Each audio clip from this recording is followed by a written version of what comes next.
Hello, everyone. Hello. Who do I have online? I'll go first. I'm Alante Simpson. Welcome. Thank you. Next. Sonia Cochran. All right. I remember some of you from your discussion boards. Okay. Hello, Hello, next. I'm Tina Sanchez. Sanchez? Yes. Good. Hey, welcome. Thank you. Hi. All right. Do we have anybody by phone? All right. First of all, let's deal with if anybody has any questions.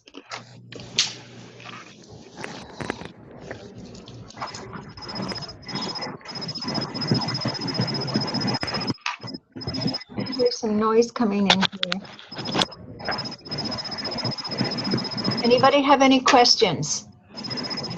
You're all good? No. Yes. Yes. You're all good. Awesome. Okay, so this week, I think, do you want to just go over the PowerPoints, or how would you like to go about this? The PowerPoints are fine by me. This is Cochran. Okay, that's awesome. Stop me anytime that you're confused or unsure about something. If we get disconnected, just connect yourself back on using the same address. Okay. Okay, so let's see. All right, so we're going to begin with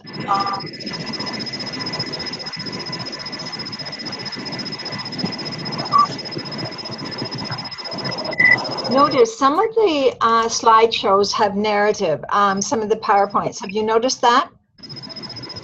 You have to play it in the slideshow format to hear it, or you can just click on the audio icon. Yes, I've done it. Okay. This is the one that I want.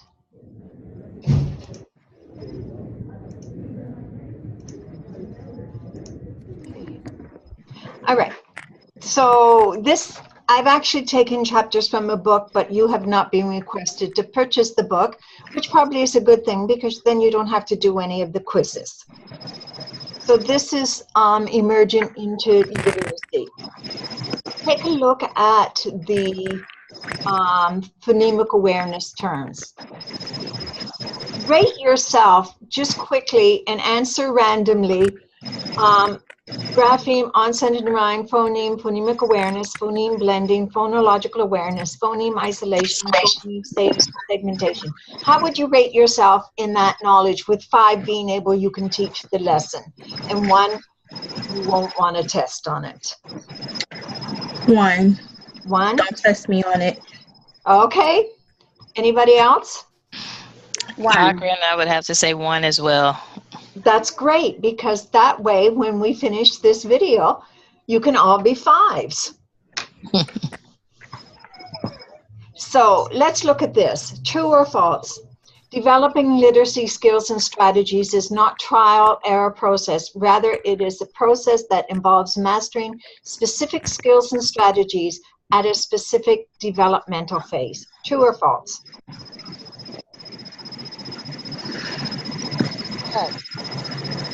No guesses? I would say False. An emergent reader's home environment has a direct impact on literacy development. true. True, absolutely.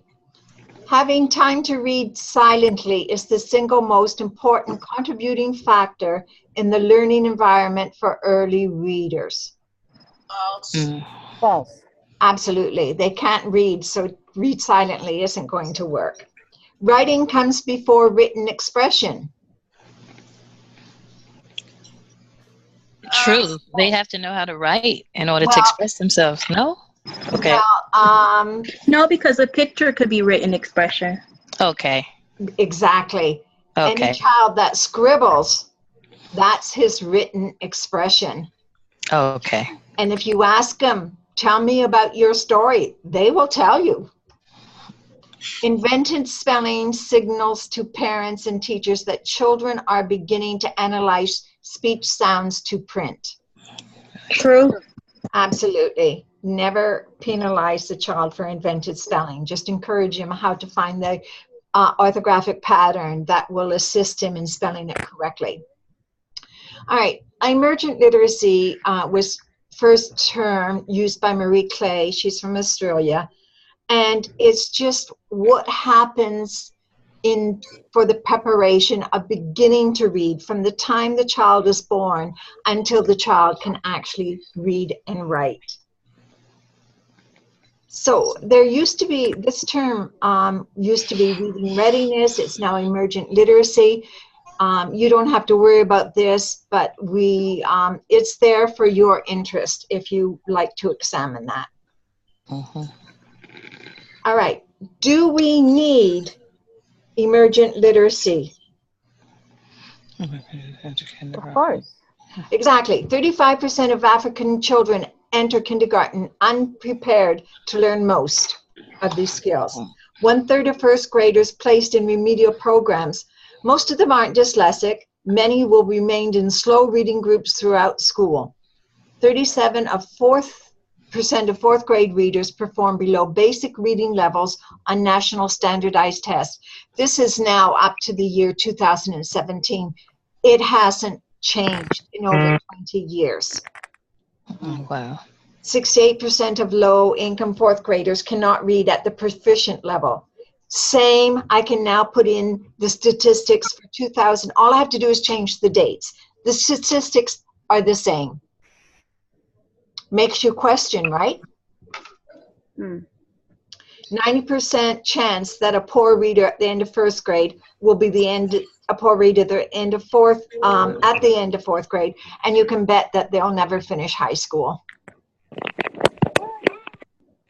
This is what I want you to notice. Would somebody read this, please? A majority of reading problems can be prevented in preschool and early grades. Exactly. So there's an indelible connection between language development, vocabulary, and early reading, and most of us know that. The larger our vocabulary, the better we're reading. The more we speak and listen, the more vocabulary we learn.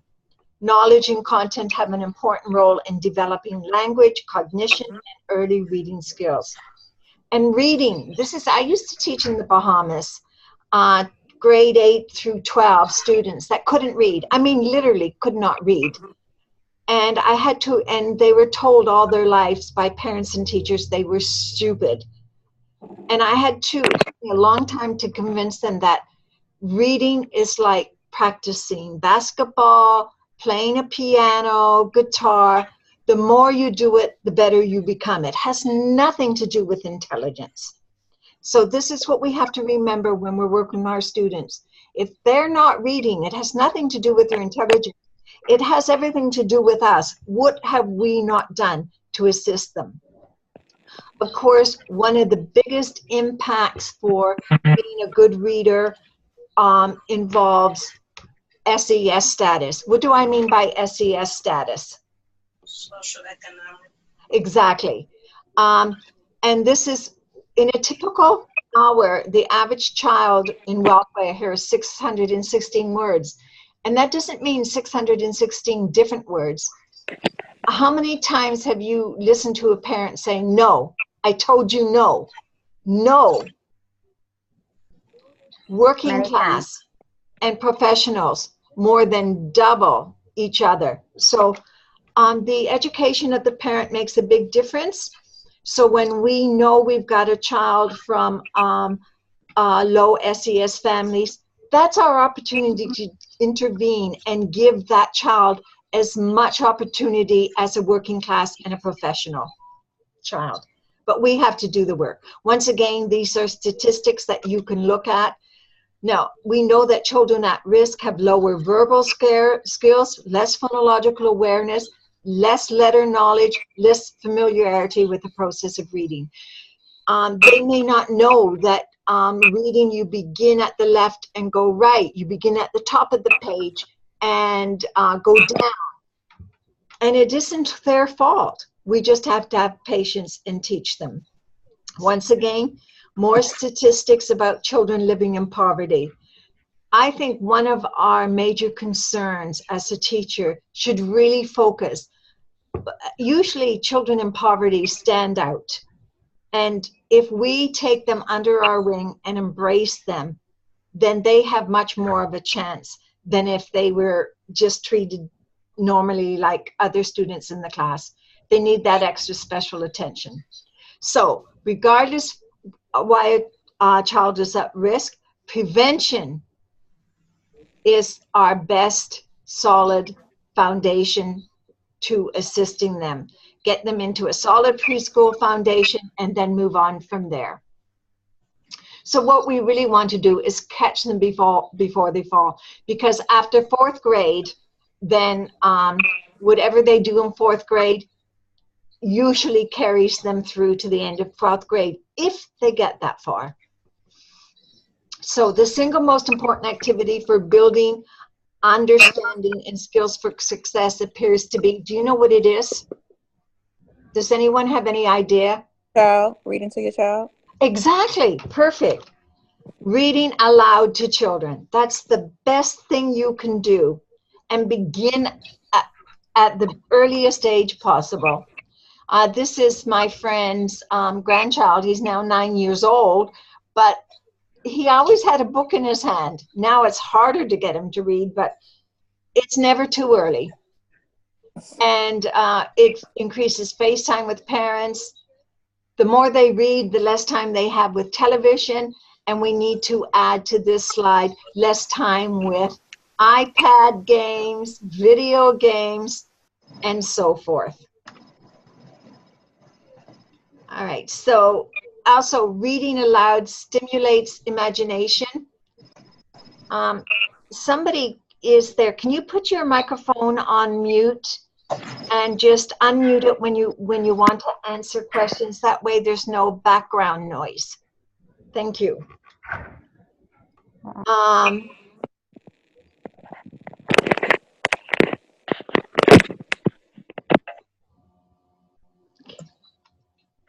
So this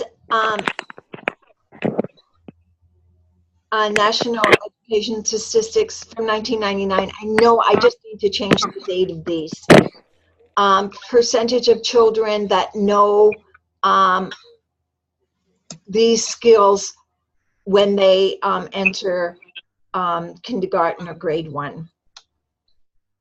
So once again, poverty interferes. If you've got a child or a parent, picture books are very good to work with. And you're going to notice throughout this whole course that I use picture books a lot. And they can be used, I even wrote an article on it that's in, where is it? The English Journal, because picture books from grades pre-K to university levels have their place. So I try to incorporate them in my lessons with my students. I'm going through this rather quickly. Oh, these are the developmental skills that you as teachers can help parents with, and how to work with their child and with reading. 18 to 24 months, 24 months, 3 years and older. You have access to this material, so you can keep it. Now, what are the elements of emergent literacy? Would somebody please read this for us? Elements of emergent literacy. Reading and writing develop at the same time in young children and are interrelated. Children learn literacy through active engagement with books and writing opportunities. Children reconstruct knowledge by rereading favorite books and drawing, scribbling, invented, spelling, etc. Reading aloud play an important role in literacy development. Children pass through the states of emergent literacy in different ways and at different ages. Thank you. Anyone with any questions so far? Okay, I take silence as assent to continue. So these are the skills that children need before they can learn to read. They need to be able to listen, vocabulary, knowing the names of things, being able to describe things and events, and print motivation, as well as letter knowledge and phonological awareness. And we're going to discuss these terms so that you will be able to answer the terminology at the beginning of the slides. Okay. We talked about phases of literacy development, how reading development develops, and how writing develops. We'll get into that further, more in depth into our other slides coming up. This is phases of literacy development. Once again, how can you assist? This is good information for you to have on hand. Now, writing. Remember we said that no matter, before a child can pick up a pencil and write a word, they have written an expression. With pictures, they begin to express feelings and ideas, scribbling, and you can see that this child's using letters. He knows they're the shape of letters, but he probably doesn't know the name or the sounds of the letter. But they have this desire to communicate, mostly from seeing adults doing it. So we can read about drawing, scribbling, and name scribbles. In Canvas, in your module 2, there's an article, Grocery Lists, Shopping, and a Child's Writing and Spelling Development. It's just very informative and very interesting. I recommend that you read it, possibly put the article in your resource binder under the writing section, whatever you like. But it's really good information, and it shows you how spelling is progressive and developmental. It isn't random at all, and children progress through orthographic phases of spelling. Quite fascinating. So we want to foster emergent literacy. That's our job.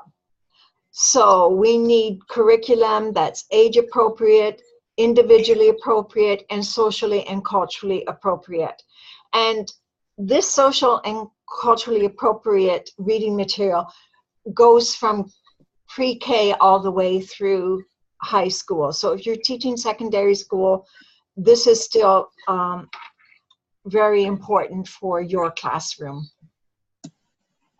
So but since this topic is introducing emergent literacy, so this is, are any of you grade kindergarten, grade 1, or grade 2 teachers?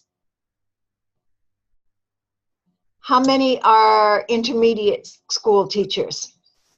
I teach 3rd grade. Great. Anyone grade 4, 5, 6? I'm 6th grade. Great. So we'll be getting to topics that will be of more relevant to your needs as well. So, but this particular PowerPoint is just pre-K, grade 1 possibly, but it's up to us to create a littered environment. That's one of the standards on the International Reading Association's is setting up an appropriate literate learning environment. And one of the things we can do is, of course, setting up different props in our classroom, play centers, And if you listen, you will hear children inside of them talking like grocery store, or we need to go to the aisle to get some vegetables and things like that. And it's very fascinating. This is where they learn some of their vocabulary as well. So in order to foster emergent literacy, you need conversations. Children love words, rhyming games, group singing, retelling of stories, dancing, role play, art. All of these activities set the stage for language experience and emergent literacy. All right, so I went through that very quickly. Does anyone, oh, we have a good load of with us tonight. Does anyone have any questions? Everybody good? Yes. Okay, then we'll go on to the next PowerPoint. If I can find it, I know I have it here somewhere. 7 phonics. We haven't really met the terminology yet, but we're going to do that in this one.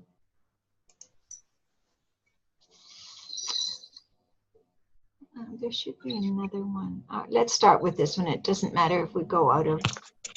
Okay, everybody can see? Good. Ignore that. This is the phonics quick test. This page should have been deleted for you guys, so don't worry about it. On Canvas, you have lots of resources. How many have checked out the resources? They're fabulous. You have resources that tell you when you begin to teach phonics, what letters you start with first, all about syllabication, rhyming, lots of information in your research, in your resources. All right, we need to, word identification and word recognition. Word identification, I just went over this with my class last night doing spelling assessments. It means analyzing words to decode them, whether you use phonics skills, whether you use context clues, whatever. Whereas word recognition means you understand the meaning of the written word. Two totally different things. Can you see the screen? Okay. So phonics. Let's go back to phonemic awareness. Phonemic awareness is when students are understanding that there are letters and there are sounds. But phonemic awareness deals with strictly sounds. You can do phonemic awareness in the dark. Like you could say to a child, dress. What sound do you hear at the end of the word dress? And of course they should say, phonemic awareness is the ability to manipulate sounds. And it's the hardest skill under the umbrella of phonological awareness. Rhyming, syllabication, sentencing are all much easier than manipulating individual sounds. But unless a child can manipulate the individual sounds, there's absolutely no way they can become readers. They have to be able to manipulate individual sounds. So where does phonics come in? Phonics is the exact same skills of phonemic awareness, but what's the difference? Does anybody know? The relationship of the words together. Exactly. You introduce letters and words.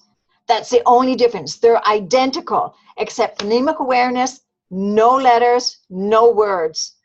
Phonics, the same skills, but now we're dealing with the alphabetic principle. And what's the alphabetic principle?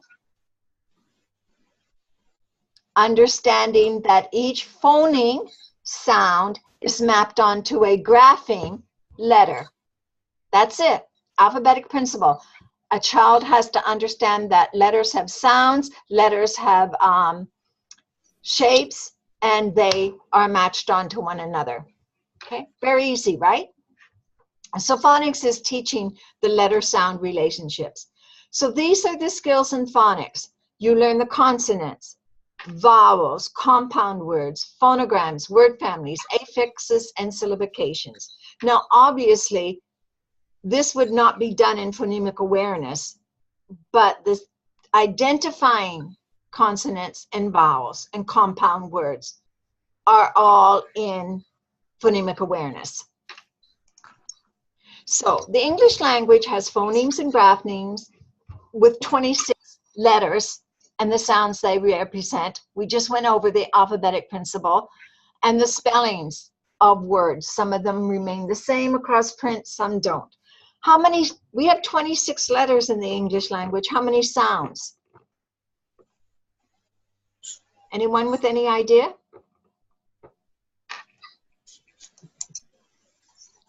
44 sounds. 44 different sounds in the English language. So our consonants, we know those. All the letters that aren't vowels. So the remaining 5 letters are vowels. Sometimes why we know that, but W is often used as a vowel because it adds to the whining sound on bow or bow, snow. Then when a child says to you, the vowels are A, E, I, O, U, sometimes Y, and sometimes W, then you have a very knowledgeable child. They are well aware of phonics. So here's the 44 sounds. The vowels, there are 10, short vowel, long vowel, and then the consonants, and then we have diphthongs, vowel variants, the schwa. The schwa just gives us the ah sound, like the little, like little. The LE gives us the sound, and that's the schwa sound. The R controlled, and it's IR and UR as well is added onto that. But there are 250 different spellings representing this sound. Did you know that? 250 variants of, it boggles my mind. No wonder English is hard to learn. Okay, so phonics have rules. And most of the time, 75 to 85% of the time, the rules, the English language follows those rules. But I'll promise you, as soon as you introduce a phonics rule, the next word will break the rule. It invariably happens. And so these are the rules. The C rule. What's the C rule?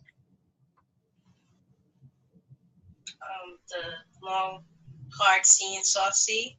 Yeah, there's a rule about hard C. The same with G. And the consonant vowel generalization. If you've got a vowel with 2 consonants on each side, the vowel is usually short. And so forth. So these are rules that, all right, in 10 minutes, we're going to be cut off. Just go out and sign back in, all right? Okay. Thank you. All right, so these are the phonics generalizations. AR is easy. It has a specific R sound. ER, IR, UR. You have to memorize. Fir, the fir tree. How is that spelled? The fir tree, how is it spelled? FIR. Absolutely, thank you. And fur, like the fur of an animal, how is that spelled? FUR. Right. So there's no way of doing that except memorization. And so it's it has to be learned. So, and these are generalization of GH, KN, WR, the silent letters. The schwa, we don't say ability, we say ability. We don't say America, we say America. See the schwa sound? Good. I'm glad you're all with me. Now, if you're working with younger children, Judy Cohen has written a book. I know Judy very well. And it really, she's created this chart to help small children. We had the closed vowel, which means that this vowel is squished between consonants and it gives us it can't say its name because it's squished so much, like cat, at. It's so squished that then the bossy R, it changes the sound of the vowel. Then the talkers and the whiners. 2 vowels go walking, the first one does the talking. The whiners, O-U, ouch, couch. They have a whiny sound. And C-L-E, the schwa sound, the silent E, and of course open vowels. So these are the closed vowels. These are in between the vowels that are in between 2 consonants. And when the consonant's at the end, it's usually a short vowel sound. Giving you good rules, right? Open vowels, the consonant is at the end of the word or the end of the syllable, and therefore it's long. Po-te-to. All 3 vowels. The vowels are at the end of the syllable and they're long. So the magic E, E bumps the vowel on its head, makes it say its name and runs away. See, children can catch on to those phrases. Bossy R, double vowel talkers, rain. The first one does the talking, A.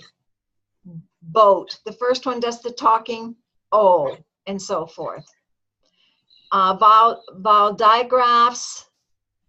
These are the ones that are hard for students. Even drew, few.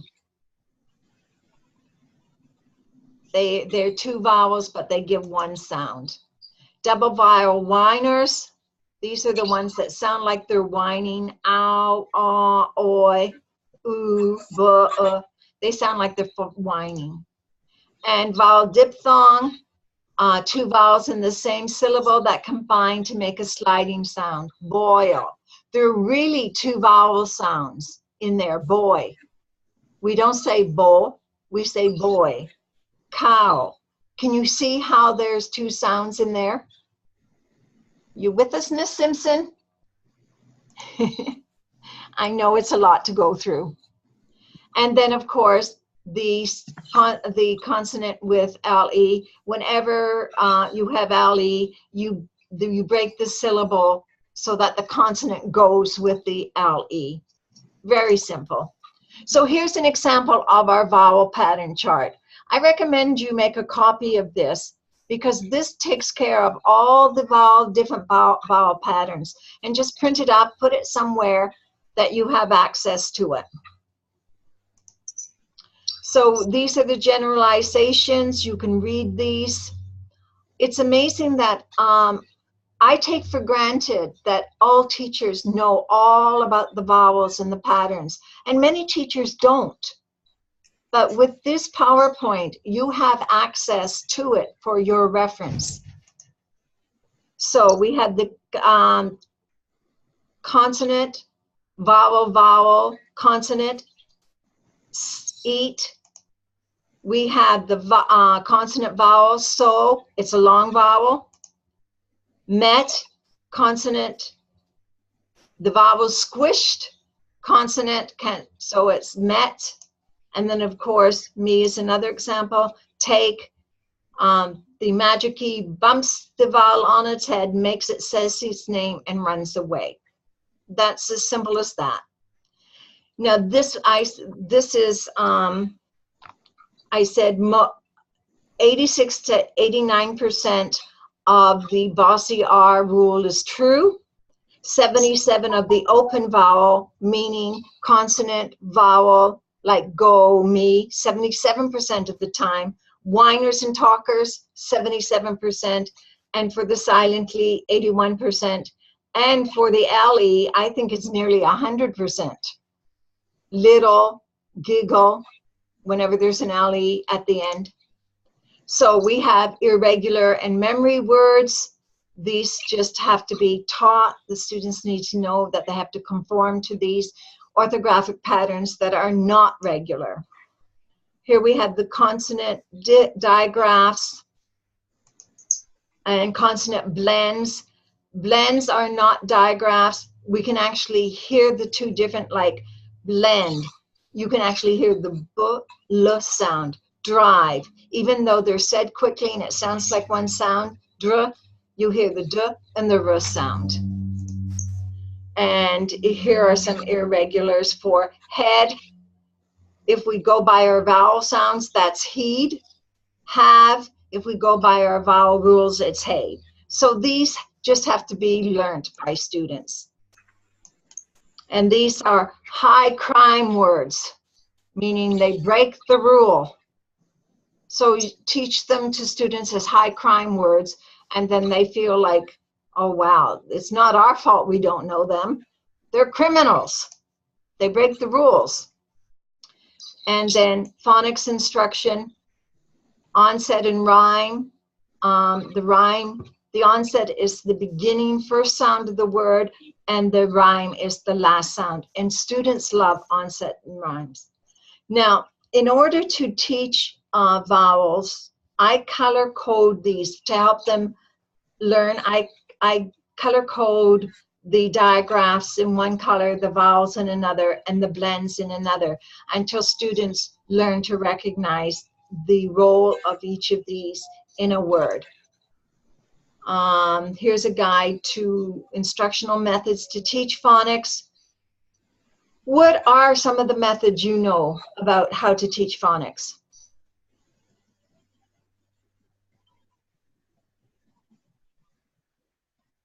You don't know phonics instruction? All right, let's go through some of that. Synthetic, embedded, analogy-based, analytic, and phonics through spelling. Is that bringing back any memories, or is it all new? And if it's all new to you, that's great. Raise your hand if this is all new to you. Okay, then let's go through this. Any questions? You're okay? Good.